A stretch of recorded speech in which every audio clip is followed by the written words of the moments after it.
네, 오늘 디모데전서 4장 말씀은 참 교사에 대한 가르침에 대해서 우리에게 말해줍니다. 1장에서는 거짓 가르침에 대한 경고, 또 경계해야 됨을 말해주었고, 2장에서는 기도를 어떻게 해야 되는지에 대해서 기도가 얼마나 중요한지, 그리고 남녀 관계에 있어서 차별이 아니라 차이가 있음을 우리에게 알려주었습니다. 그래서 어제는 또 교회 일꾼들, 장로, 집사들은 어떠한 모습으로 준비되어져야 되고 또 그것을 통해서 하나님께서 우리에게 주고자 하는 것은 우리를 더 믿음이 자라나게끔 하게 해주신다라는 것을 우리는 보았습니다. 그러면 이렇게 일꾼이 되어서 하나님의 그 직분을 받은 자들 가운데에 특별히 오늘은 교사, 어떻게 하면은 참 교사로서 살아가야 되는지에 대해서 이야기를 해주고 있습니다. 앞에서 가르치는 자는 다 교사이겠죠. 물론 저도 거기에 포함된다라고 말씀드릴 수 있습니다. 오늘 사도 바울은 믿음의 아들 디모데가 에베소 교회를 담당하며 가르치는 데 있어서 매우 중요한 과제들을 던져주고 있습니다. 우리가 알고 있는 것처럼 이 에베소 교회는 두란노 서원이 있었던 곳으로 철학적인 부분들이 매우 발달했었던 장소였습니다. 그래서 오늘 본문을 보더라도 3절 말씀 보면은 혼인을 금하고 어떤 음식물은 먹지 말라 할 터이나 라고 이야기하며 잘못된 가르침에 대해서 이야기하는 자들, 1절에 보면은 이들을 어떻게 표현하냐면은 후일에 어떤 사람들이 믿음에서 떠나 미혹하는 영과 귀신의 가르침을 따르리라. 근데 그 내용들이 무엇이라고요? 3절에 혼인을 금하고 어떤 음식물은 먹지 말라. 근데 이런 자들의 특징은 2절에 나타내는 것처럼 양심에 화인 맞아서 그것이 옳지 않음에도 불구하고 자신이 지금까지 지내오며 배운 바를 계속해서 올곧게 밀고 나가는 자들입니다. 그들이 생각에는 그것이 옳고들지 모르지만은 하나님의 말씀의 기준에 의하면은 그것은 바르지 않고 하나님의 말씀에 반하는 일이었다는 것을 우리는 기억해야 됩니다. 여기에 나타나는 혼인을 금하고 어떤 음식물을 먹지 말라라고 이야기하는 이 내용들은 말씀드렸던 것처럼 철학이 융성했었던 바로 이곳에 에피쿠레스 학파, 금욕주의자들의 그 가르침을 그대로 따르고자 했었던 말들을 우리에게 알려주고 있습니다. 근데 그것은 우리에게 전혀 통용되지가 않죠. 3절 그 중간부터 보면은 음식물은 하나님께서 지으셨고 또 믿는 자들과 진리를 아는 자들이 감사함으로 무엇이든지 다 받게 되면은 버릴 것이 없는 거예요. 하나님께서 우리에게 주신 그 모든 것들을 다 감사함으로 받아야 된다라고 이야기를 하죠. 그래서 4절 보면은 제가 말씀드렸던 것처럼 하나님께서 주신 그 모든 것들, 지으신 모든 것들이 선하기 때문에 우리가 그 모든 것들을 받아들인다면, 감사함으로 받아들인다면 버릴 것이 없다. 그러면 우리는 그렇게 하기 위해서 어떻게 해야 되느냐?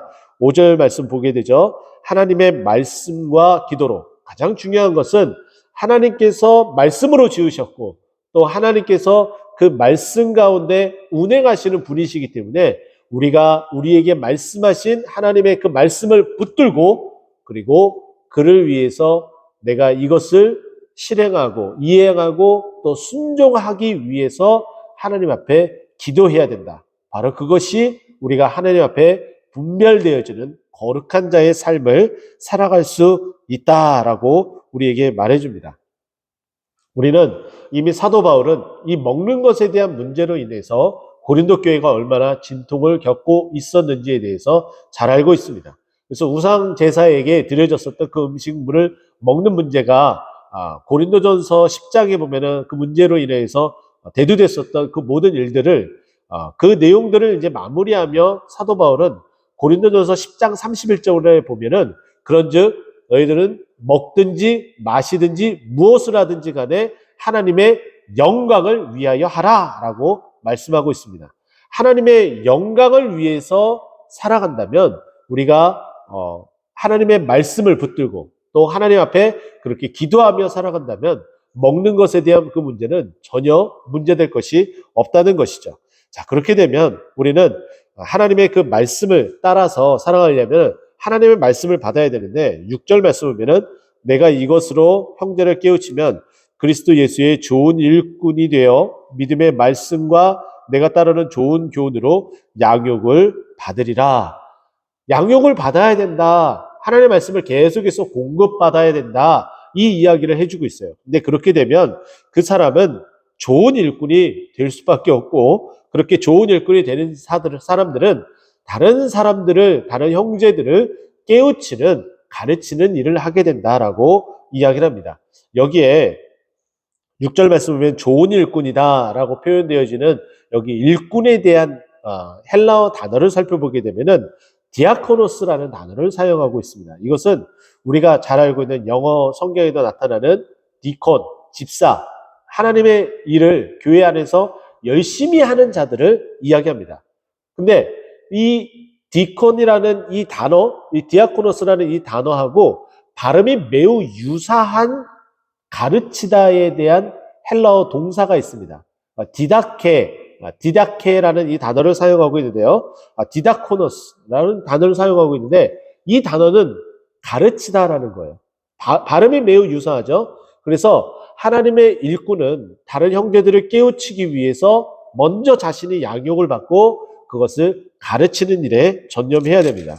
그래서 뒤에 보면은 11절에 보면은 너는 이것들을 어떻게 해요? 명하고 가르치라라고 우리에게 정확하게 말해줌으로 말미암아 하나님의 일꾼은 특별히 교사로서의 일, 근데 이 교사는 학생들을 가르치는 것뿐만 아니라 믿음의 연약한 자들이 믿음의 반열에 더욱더 올라서기 위해서 지도해야 되는 것, 그리고 인도해야 되는 것까지 포함이 된다라고 말하고 있습니다. 하나님께 양육을 받았습니다. 그 말씀으로 양육을 받았습니다. 그렇게 되면 어떻게 된다고요? 7절에 보면은 그렇게 하나님께서 주셨던 그 말씀으로 양육받은 것들을 붙들기 위해서는 망령되고 허탄한 신화를 버리고 경건에 이르도록 연습을 해야 돼요. 경건은 뭐라고 그랬죠? 하나님을 닮아가는 것, 예수 그리스도를 닮아가는 것, 예수 그리스도를 따라가는 거예요. 그런데 육체의 연단은 약간의 유익은 있어요. 당연히 몸이 건강해지죠. 그리고 근육이 붙겠죠. 그래서 모든 힘든 어려운 것들을 지탱할 수 있는 힘이 있습니다. 그래서 약간의 유익은 있다라고 설명을 해주고 있어요.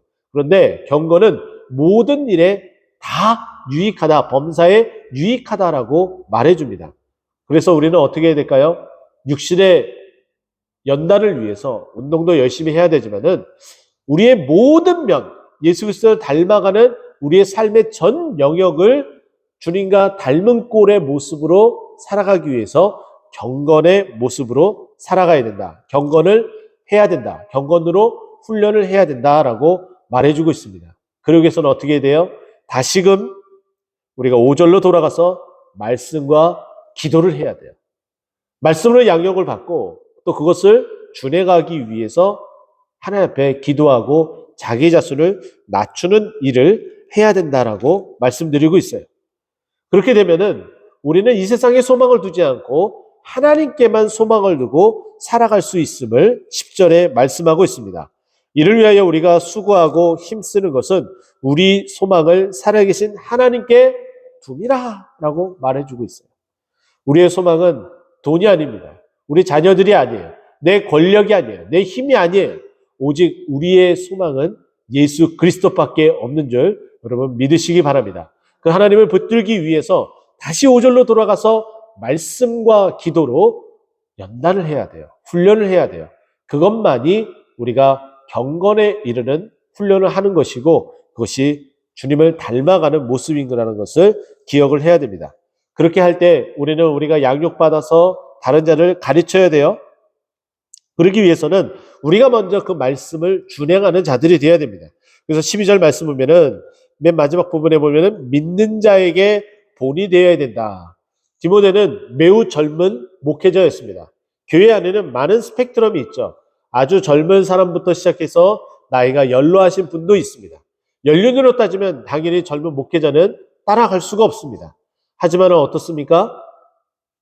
하나님께서 허락하시는 그 지위와 그리고 그 능력으로 무엇인지 다 해나갈 수 있다는 거예요. 제가 교육전도사 때 사역하면서 있었던 일을 잠깐 소개하자면 이렇습니다. 그때는 제가 결혼하지 않은 그런 상황이었어요. 근데 제가 자녀들의 교육에 대해서 부모님들을 모셔놓고 제가 강의를 한다면은 앉아 계시는 부모님이 그 이야기를 받아들일 수 있겠습니까? 경험도 없는데요. 당연히 안 되겠죠.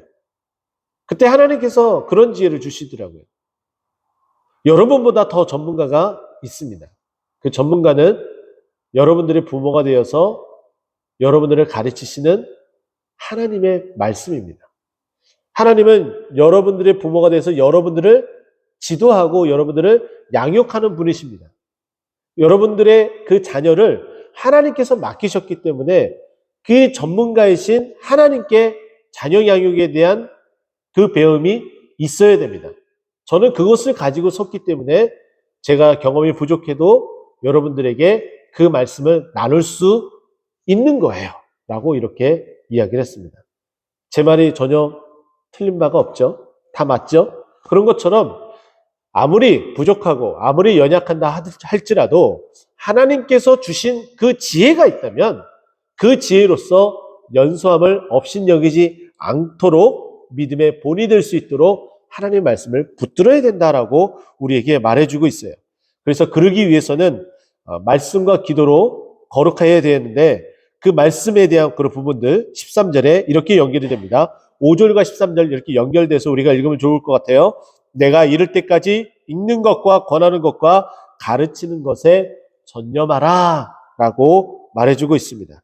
근데 그것을 그냥 전념하라라는 이 단어를 다시 한번 15절에 이렇게 다시 한번 증거를 합니다. 이 모든 일에 전심 전력하여 너의 성숙함을 어떻게 모든 사람에게 나타내라. 이 모든 사람에게 나타내라 라는 것은 12절에 믿는 자에게 본이 되는 모습으로 살아가라 라고 말해주고 있는 거예요.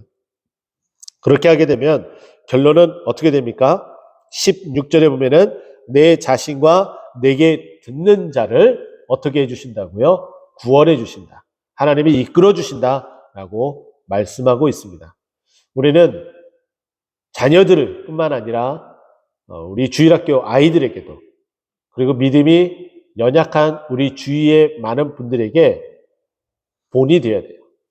그렇게 본이 되는 그 믿음의 삶을 보여주기 위해서는 우리는 말씀과 기도로 거룩하기 위해서 어떻게 해요?